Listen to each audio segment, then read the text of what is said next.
watching my videos on Blip, odds are you've probably seen this commercial at some point. Look out! And if you haven't been watching my videos on Blip, click some ads, you fucking freeloader. I hate this commercial. I'm annoyed by pre-roll ads in general, even though they provide income for internet personalities like myself, but I usually just mute the sound and use the 30 seconds to check up on Twitter. By the time I realize that nobody ever has anything to say to me, the ad is over and I'm ready to view the video. Welcome back, gamers. But this one takes the definition of hate to a whole new level. Here is a list of everything I hate about this commercial. Ugh. But I'll give you the abridged version. Number 1. The commercial starts off with a full screen shot of a basketball game and the buffering icon pops up in the middle of the screen as sort of a prank on the user, breaking the fourth wall to make them think that the actual video has frozen. Which might work if we were actually clicking a video to watch a clip from a basketball game. But instead, the video has no context. It comes out of nowhere and just ends up being jarring and confusing. Before you have time to react, the commercial has already moved on to the next scene. Number 2. This guy. Just this guy. What the hell is wrong with this guy? Now, I can understand that people can get very, very obsessed with sports. When the video cuts off in the middle, he freaks the fuck out. Oh my god! What happens next? And the fact that he's watching it on a smartphone says one of two things. A, he's in a place where he can't get to a TV. Well, he seems to be in the construct for the Matrix, so I suppose that's a possibility. Just stop by the architect's office, I'm sure he has one he can spare. Or B, he's watching highlights from the game. Let's go with B for now. Fair enough, he's watching highlights from the game. I could think of better things to do with my time, like burning Mexicans with a magnifying glass, but he wants to see the highlights, fine. It should be obvious that if it made the highlight reel, he made the dunk. Number 3. Ouch. 3G buffering, huh? 3G rates can be plenty fast for streaming video. It's more a matter of the carrier than the actual phone. It doesn't matter what your phone is capable of if you're hitched to a shitty provider.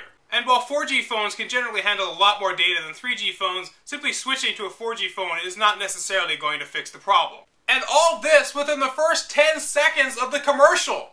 Compression algorithm writers should study this to see how to cram as much stupid as possible into such a small space. And don't even get me started on how dumb this line is. Mom, in your face. Yeah, you saw that thing he did that I didn't because he was playing a basketball game while I was standing here playing with my phone and he made a slam dunk and I didn't. Yeah, in your face.